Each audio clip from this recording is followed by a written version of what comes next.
Friends,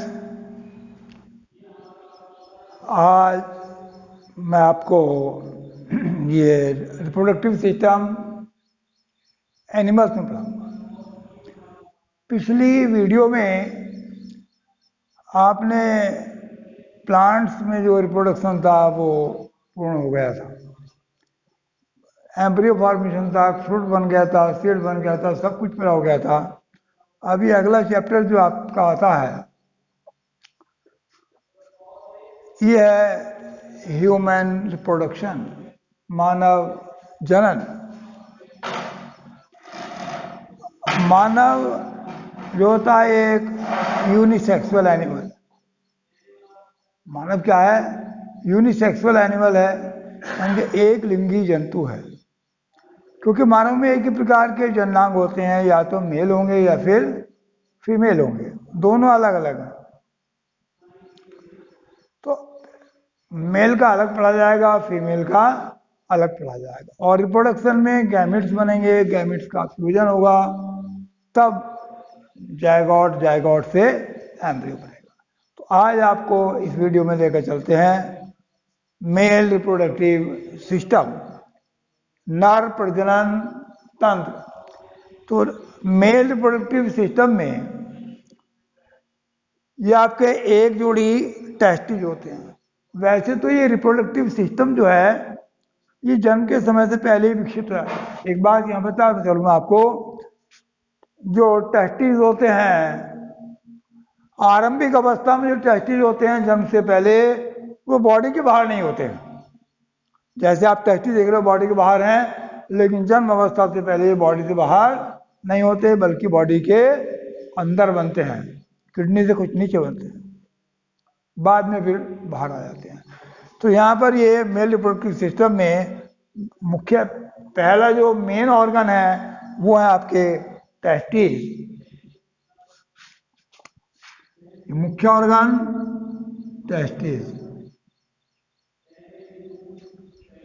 testis का एक जोड़ा होता है, और ये टेस्टिस हमेशा बॉडी कैविटी के कुछ बाहर होते हैं।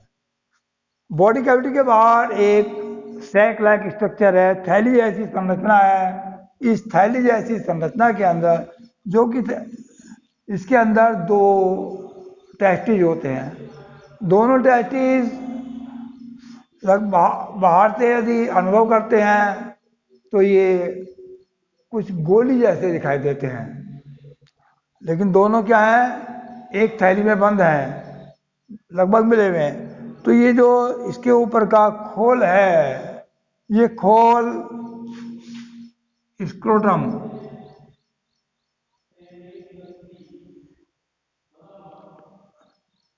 स्क्रोटम या स्क्रोटल सैक कहलाता है ये खोल, इसका बाहर का। इसके सबसे बाहर की ओर स्किन, इसके के अंदर की ओर कनेक्टिव टिश्यू, और कनेक्टिव टिश्यू के अंदर फैट लेयर होती है, और उससे अंदर की ओर टेस्टिस होते हैं। तो और जो आप ये स्क्रोटम होता है, ये अंदर से बाहर से एक दिखाई देता है, लेकिन अंदर से ये दो पार्ट में बटा हुआ है। दो पार्ट, एक लेफ्ट पार्ट, एक राइट पार्ट। तो लेफ्ट पार्ट में लेफ्ट टेस्टिस, राइट पार्ट में राइट टेस्टिस। तो बीच में से बढ़ जाएगा, दोनों भागों में एक एक टेस्टिस हो जाएगा। अभी मैं बता रहा था पहले कि ये टेस्टिस जो बनते हैं पहले, तो ये जन्म से पहले ये टेस्टिस होते हैं किडनी से कुछ नीचे, बाहर नहीं होते बॉडी के, बॉडी के अंदर होंगे।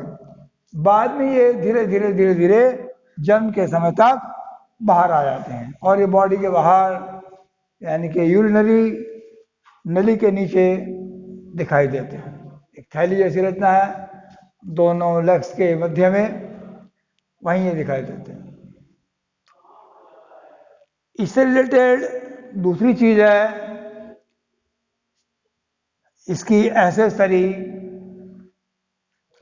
ट्यूब्यूल्स, एसेसरी वेसल्स, यानी कि सहायक नलिकाएं।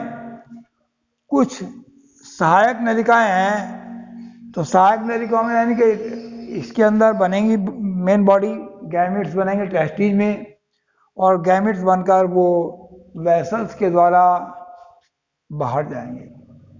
तो ये मेन ऑर्गन क्यों हुआ भाई? क्योंकि मेन ऑर्गन वो होता है जहां पर रिप्रोडक्टिव बॉडी बनती है। तो रिप्रोडक्टिव बॉडी और कहीं नहीं बन रही, रिप्रोडक्टिव बॉडी टेस्टिस में बन रही है। इसलिए टेस्टिस क्या है? ये मेन है। बाहर क्यों है? क्योंकि स्पर्म के डेवलपमेंट के लिए थोड़ा टेम्परेचर 2 डिग्री सेंटीग्रेड टेम्परेचर कम होना चाहिए बॉडी से, नहीं तो ये मैच्योर नहीं होते हैं। इसीलिए बॉडी कैविटी से थोड़ा क्या होते हैं, बाहर होते हैं, ताकि कुछ टेम्परेचर कम रहे और ये स्पर्म मैच्योर हो जाएं। अभी एसेसरी ग्लैंड में जो नलियों से आगे जाते हैं, तो एसेसरी जो ट्यूब्यूल्स हैं उनमें आपकी वासा इफ्रेंसिया, एपिडिडाइमिस, वासा डिफरेंस, पहले टेस्टिस, ये इसकी, और इजाकुलेटरी डक्ट, उसके बाद यूरिनोजेनिटल डक्ट, इतनी ये इसकी सहायक एसेसरी नलियाँ हैं। पहले जब ये जहाँ टेस्टिस बनेंगे तो टेस्टिस से के अंदर ही रेड टेस्टिस होते हैं पहले नली के रूप में। रेड टेस्टिस के बाद उनसे कुछ बड़ी नलियाँ होती हैं, उनको बोलते हैं वास इफ्रेंसिया, और वास इफ्रेंसिया खुल जाती है हमारी एपिडिडाइमिस में। और एपिडिडाइमिस कुछ चौड़ी नली होती है लेकिन कुंडलित होती है, जो चारों ओर से इसके एक इधर की साइड बच करके एक बाहरली साइड में घेरे जाती है इसको सारे को।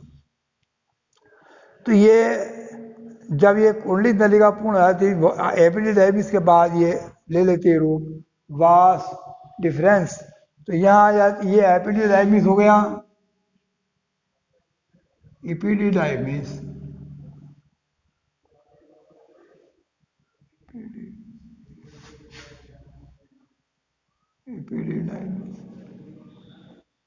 एपिडिडाइमिस है। इसके बाद ये आ जाएगा वास डिफरेंस, बदल जाती है वास डिफरेंस।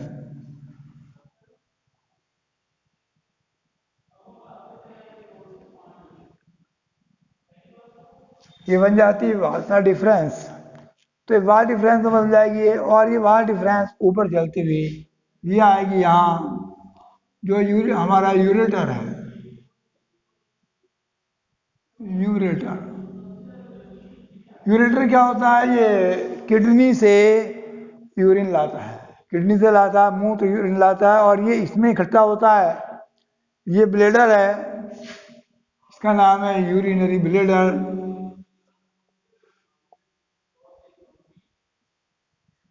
यूरिनरी ब्लेडर, जो यूरिन आता है यूरेटर के द्वारा वो यूरिनरी ब्लेडर में इकट्ठा होता है। और ये यूरिनरी जो यूरेटर है, ये वास डिफरेंस इस यूरेटर के साथ एक लूप बनाते हुए नीचे की ओर आ जाती है। इधर से गई है और इसके साथ एक लूप बनाया, लूप बना के फिर नीचे को आती है, लूप बना के नीचे आएगी। फिर ये एक अदर थैली जैसी रचना है इसके पास में, उसका नाम होता है सेमिनल वेसिकल।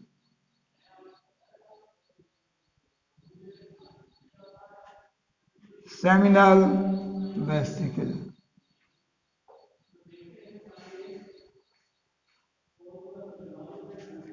सेमिनल वेसिकल, ये सेमिनल वेसिकल, इसमें एक फ्लूइड बनता है, चिकना फ्लूइड होता है, इसमें फ्रक्टोज होता है और कुछ ऑर्गेनिक एसिड्स होते हैं। जब ये सेमिनल वेसिकल और वास डिफरेंस जो आई थी लूप बनाकर, ये दोनों एक मिल जाती है, दोनों की ट्यूब एक हो जाती है। तो जब ये एक हो जाएंगी तो यहाँ पर जो ये एक होने के बाद ये नली बनेगी, इस नली का नाम होगा इजाकुलेटरी डक्ट।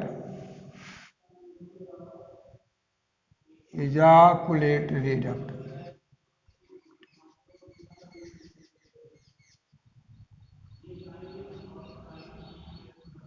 ये इजाकुलेटरी डक्ट हो जाएगी। जब ये दोनों मिलकर एक हो जाएंगी तो अभी क्या कहलाएगी? हमारी इजाकुलेटरी डक्ट कहलाएगी।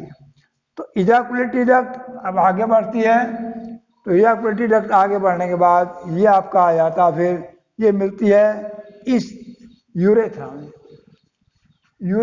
इससे यूरिनरी ब्लैडर से जो ट्यूब निकलती है, नली निकलती है, उसका नाम होता है यूरेथ्रा। तो ये पहले यूरेथ्रा है, जब तक केवल यूरिन आ रहा है, जब तक क्या है, यूरेथ्रा। और जब ये इसी नली में, यूरिन वाली नली में ये इजाकुलेटरी डक्ट आकर के मिल जाती है, ये डक्ट मिल गई इसमें आकर के, तो ये दो नलियां एक हो गई। एक में तो आ रहा है यूरिन और दूसरे में आ रही जर्मिनल सेल्स, जनन कोशिकाएं। तो जब दो चीजों को बाहर ले जाने का रास्ता है ये, तो इसका इसलिए नाम हो जाता है यूरिनो जेनाइटल डक्ट। अब ये कहलाए, अब ये यूरेथ्रा नहीं कहलाएगी, ये पूरी जो नली आ रही है, यूरिन वाली नली और ये इजाकुलेटरी डक्ट, दोनों एक जगह मिल गई है। तो जब दोनों एक जगह मिल गई, एक जगह मिलने के बाद, क्योंकि इसमें दो चीजों का बाहर जाने का मार्ग है, इसलिए हम बोलते हैं इसको यूरिनो जेनाइटल डक्ट।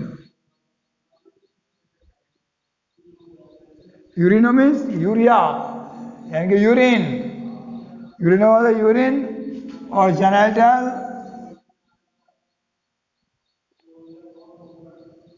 जेनाइटल कहते हैं जनन को, रिप्रोडक्टिव सेल, दोनों प्रकार की चीज से बाहर आती है, तो इसलिए इसको बोलेंगे यूरिनो जेनाइटल डक्ट। तो पता चला इसका नाम यूरिनो जेनाइटल डक्ट क्यों है। अब ये यूरिनो जेनाइटल डक्ट बाहर आती है, और ये पेनिस से होते हुए बाहर खुल जाती है। अब इसमें दो ग्लैंड्स हैं, फिर पेनिस बताऊंगा आपको। ये दो ग्लैंड्स हैं यहाँ पर, जहाँ पर आपका ये यूरिनरी यूरेथ्रा में, यूरिनरी डक्ट में या यूरेथ्रा में ये इजाकुलेटरी डक्ट आकर के जहाँ मिलती है, उस जगह पर ये स्थान खुला होता है, यहाँ ग्लैंड होती है। तो ये जो ग्लैंड है, इस जगह पर ग्लैंड है जो मैंने दिखाई है आपको, तो ये ग्लैंड से घिरा हुआ क्षेत्र होता है। इस ग्लैंड का नाम होता है प्रोस्टेट ग्लैंड। ये वाली ग्लैंड, ये पूरी कहलाएगी prostate gland.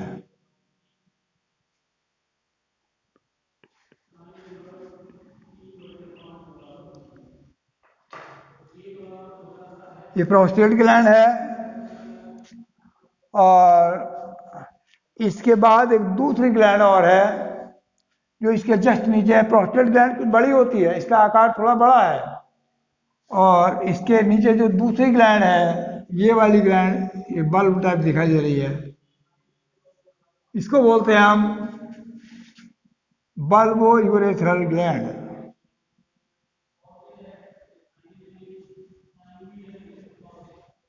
Bulbo urethral gland.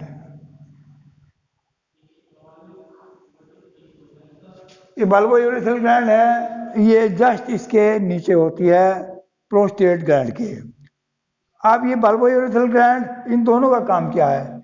ये तो जो प्रोस्टेट ग्लैंड है, इसका जो स्राव है वो इनको मैच्योर होने के लिए प्रेरित करता है, और ये स्पर्म को तो मैच्योर होने के लिए हेल्प करेगा। दूसरी बात, किस तरह ये बाहर जाएं, तो मार्ग को इसको बना देता है, ये बेसिक बना देता है, क्योंकि यूरिन के कारण ये क्या होता है, एसिडिक होता है, लेकिन इस ग्लैंड का जो स्राव है उसके कारण ये बेसिक हो जाता है, क्योंकि एसिडिक मीडियम में स्पर्म जीवित नहीं रहते हैं, तो इसके मीडियम को बदल देता है, ये एल्कली हो जाता है। नीचे की जो बल्बो यूरेथ्रल ग्लैंड है, इसका स्राव इसको चिकना बनाता है नली को, तो ये यूरिनो जेनाइटल डक्ट है, इसको चिकना बनाता है इसका स्राव, जिससे कि आसानी से जो जर्म सेल्स हैं वो बाहर आ सकती हैं। तो इस, अब ये तो आपके जो इंटरनल जेनाइटेलिया है, इंटरनल जेनेटल सिस्टम, वो आपका इंटरनल कौन कौन से ऑर्गन हैं। इसके बाद ये नली पेनिस से होती हुई बाहर आती है। पेनिस से होती हुई बाहर आती है तो ये बाहर रहा पेनिस।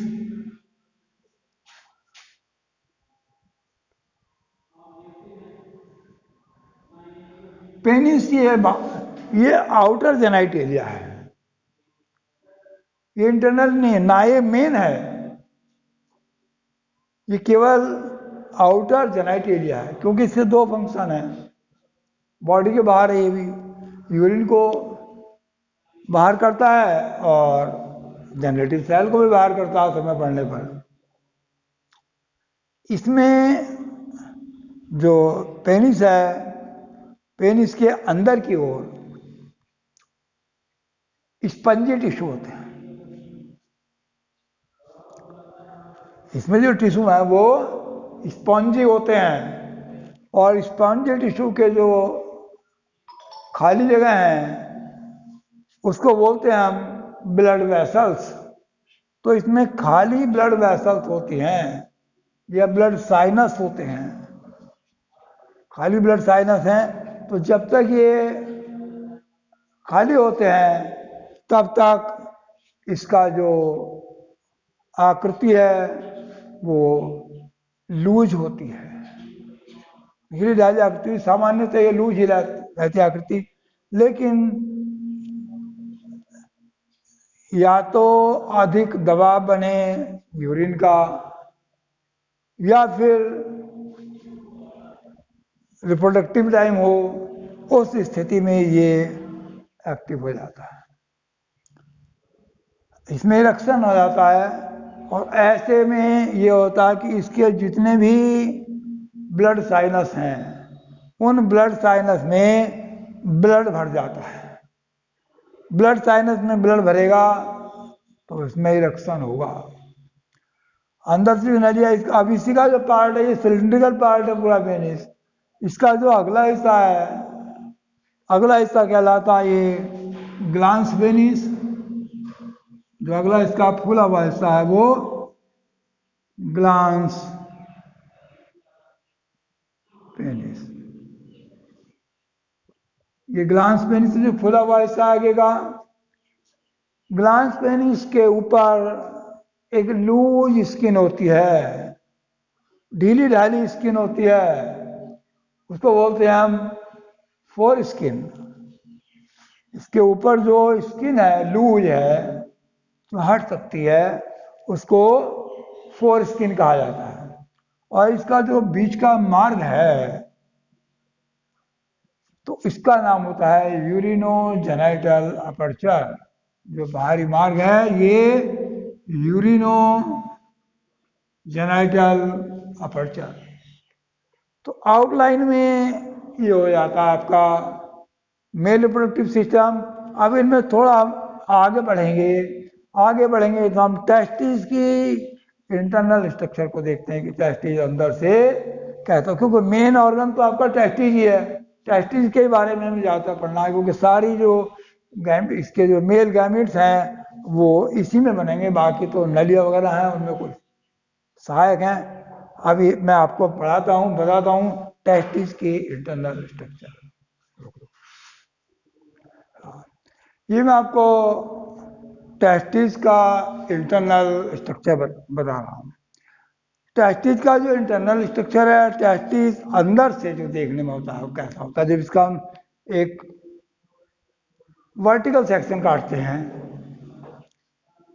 तो वर्टिकल सेक्शन में टेस्टिस इस प्रकार का दिखाई पड़ता है।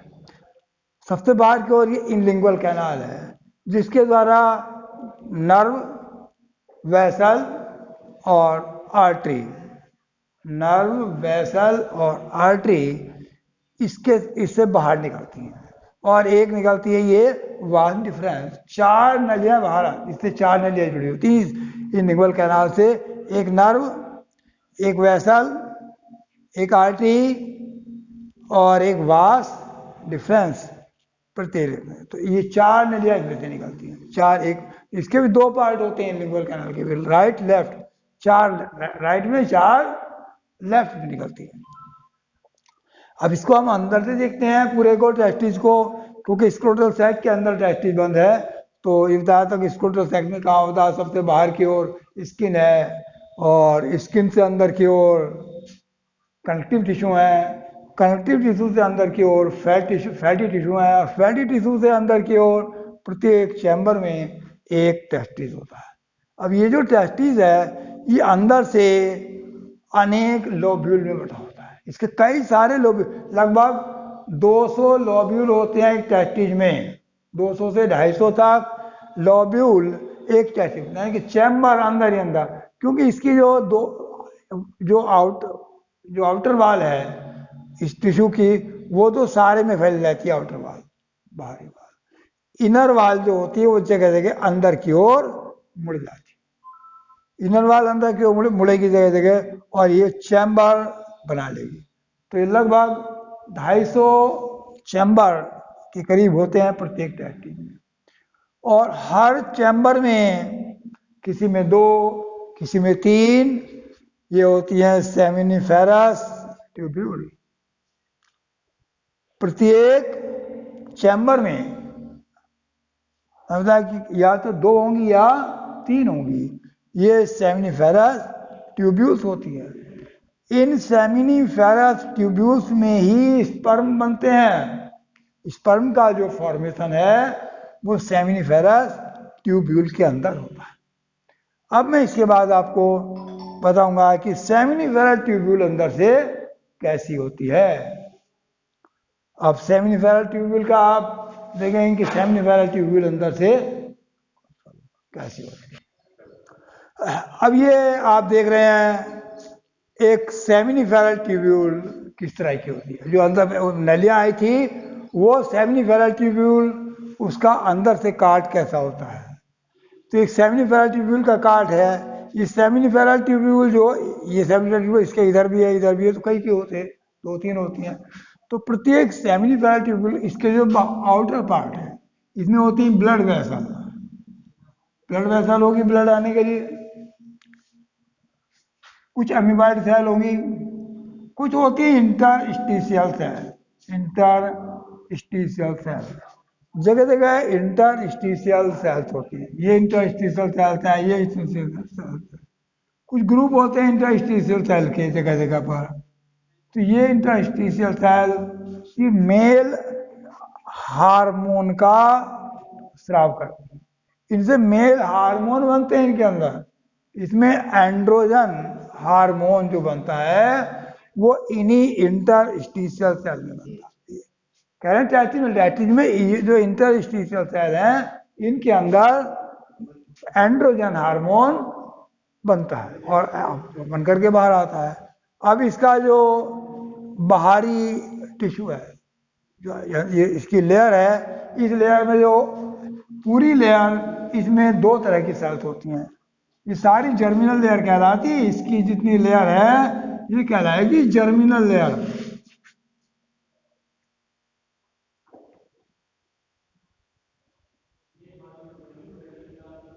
जर्मिनल लेयर, इस जर्मिनल लेयर में 2 प्रकार की सेल्स होती हैं। एक तो जनन एपिथेलियम या जनरेटिव एपिथेलियम,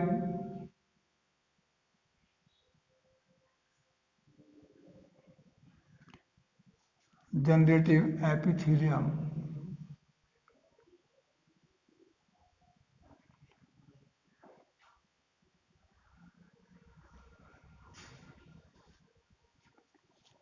जनरेटिव एपिथेलियम है, इसकी सेल्स गोल होंगी, छोटी होंगी। दूसरी प्रकार की ये सेल्स होती हैं, इनको बोलते हैं हम Sertoli cell. Sertoli cells, Sertoli cells का आकार बड़ा होता है। इन जो जनरेटिव एपिथेलियम है इनसे सर्टोली सेल का आकार बड़ा होता है। ये सर्टोली सेल लेकिन संख्या में कम होती है। आकार बड़ा है, संख्या में कम है। ये स्पर्म के फॉर्मेशन में हेल्प करती हैं। स्पर्म इनसे बनता नहीं है, बल्कि स्पर्म निर्माण में ये हेल्प करती हैं। स्पर्म के बाहर जाने में, स्पर्म की गति में, स्पर्म के यानी कि उनको शेप देने में, इस काम को ये सर्टोली सेल करती हैं। स्पर्म बनता किन से है? स्पर्म बनता है, ये जो सेल है जर्मिनल एपिथेलियम, तो जर्मिनल एपिथेलियम में इसको हम जो बोलते हैं पहले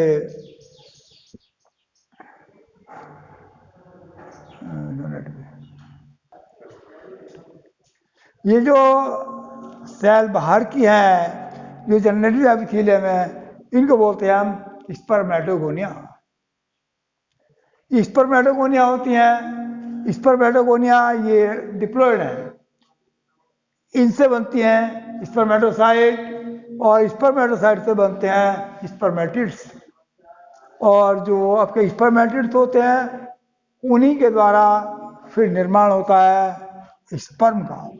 तो हमारे क्या बन जाते हैं? ये स्पर्म बन जाते हैं। स्पर्म में ये हेल्प करती हैं आपकी सर्टोली सेल निर्माण में भी, क्योंकि इसमें सांचे जैसी स्थिति होती है, सांचे जैसी कंडीशन होती है, उसमें ये जब स्पर्मेटिड्स पहुंच जाते हैं तो उनकी शेप बदल जाती है और वो एक स्पर्म के फॉर्म में आ जाते हैं, और फिर इनके ये बाहर जाने में हेल्प करती हैं, उनके मूविंग में हेल्प करती हैं ये सर्टोली सेल।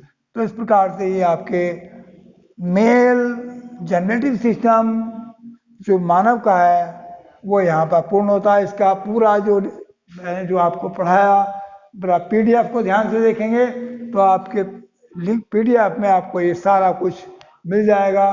तब तक के लिए जय हिंद।